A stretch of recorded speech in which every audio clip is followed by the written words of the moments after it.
It's the mid-2010s, and a new creepypasta by the name of Laughing Jack hits the internet as the latest sensation similar to the likes of Smile Dog or Jeff the Killer. The story itself may just be your run-of-the-mill creepypasta, but the real-life tragedy that followed its release is anything but ordinary. The original story follows 5-year-old James from his mother's perspective. One day while James is playing outside, his mother, while feeding their dog, hears James talking to someone. She finds this surprising because James has never been the most social child, having no real friends and keeping to himself. She decides to go check on him and finds him sitting alone and asks him who he was talking to. "I was playing with my new friend. His name is Laughing Jack." His mother then asks him what his new friend looks like. "He's a clown. He's got long arms and baggy pants with stripy socks, and he always smiles." She then realizes that this is James' imaginary friend. It's probably just a phase, she thinks. Strange occurrences begin haunting the pair, coincidentally with the arrival of Laughing Jack. That night, James's mother has a nightmare of children mutilated with burnt bodies and missing limbs, while Pop Goes the Weasel plays in the distance. She then wakes up to James's toy suspiciously positioned on her nightstand, facing her. She questions James about this and he replies, "Laughing Jack did it." However, his mother isn't buying any of it. After an exhausting night, she dozes off on the couch, just for a few hours, to wake and find James outside with a handful of colored candies. She pleads with him to tell her where he got the candy from. Maybe the neighbors gave it to him, or maybe it was Mr. Walker down the street. As you would expect James to retort, "Laughing Jack gave them to me."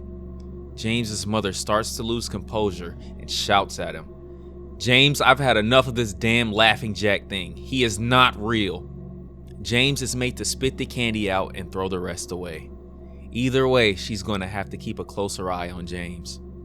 After putting her son to bed and going to sleep herself, she is awoken by a loud bang from the kitchen. Everything on the counter had been thrown to the floor. She looks onward, horrified. Their dog, Fido, had been strung dead from the light fixture.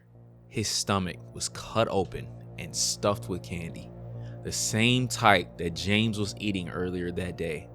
Her stunned state is broken by blood-curdling screams coming from her son's room as he grabs a knife. Everything in the child's room had been destroyed as James lay in his soiled sheets begging for his mother. She grabs James and decides to stay with the neighbors. The police arrive, and when she explains what happened, they look at her as if she's insane, but it really is too far-fetched to believe. The consensus is that someone had broken into the house and made a hasty exit, but she isn't entirely convinced. The next day, James' mother decides to not let James out of her sight, so she grabs a baby monitor and a knife. She tucks him in and whispers, "Good night, James, I love you." Trying unsuccessfully to stay awake that night, she dozes off and is awoken by a faint sound coming from the baby monitor. It's a soft moan, followed by a horrible laugh she heard from her nightmares. She rushes over, and to her horror, she sees James. He's been nailed to the wall, pierced by his hands and feet. His chest was cut wide open and his organs hung down to the floor. His eyes and tongue had been removed, along with most of his teeth. Somehow, James is still alive. Then, out of the shadows, emerged the fiend responsible for all of this horror, Laughing Jack. His ghost white skin and matted black hair hung down to his shoulders. He had piercing white eyes surrounded by dark black rings. His twisted smile revealed a row of sharp, jagged teeth, and his skin didn't look like skin at all. It almost looked like rubber or plastic.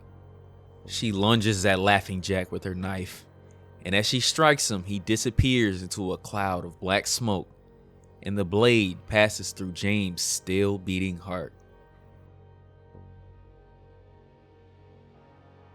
Nothing too out of place for a creepypasta, you would think, right? If only that were true. Sometimes these stories have a way of bleeding into the real world in the most unfortunate ways. In 2015, a girl reportedly stabbed her stepmother to death after she was told to do it by none other than Laughing Jack.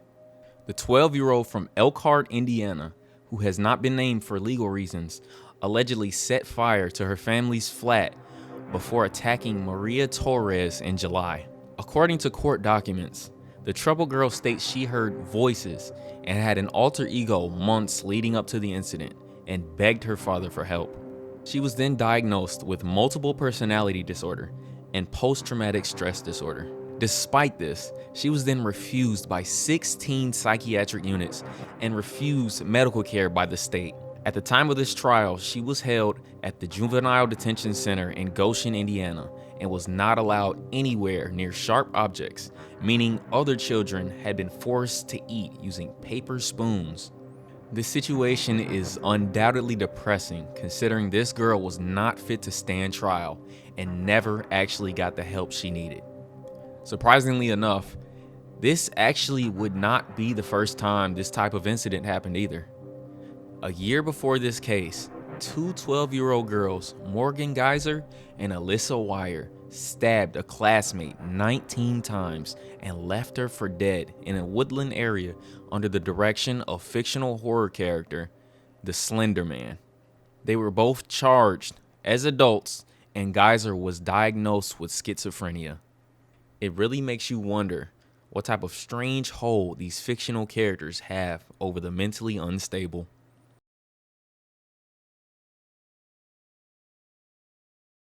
Make sure you leave a like on the video if you enjoyed, and subscribe if you want to see more videos just like this. Leave a comment if you want to see me cover any horror content, whether it be video games, movies, or even real life events.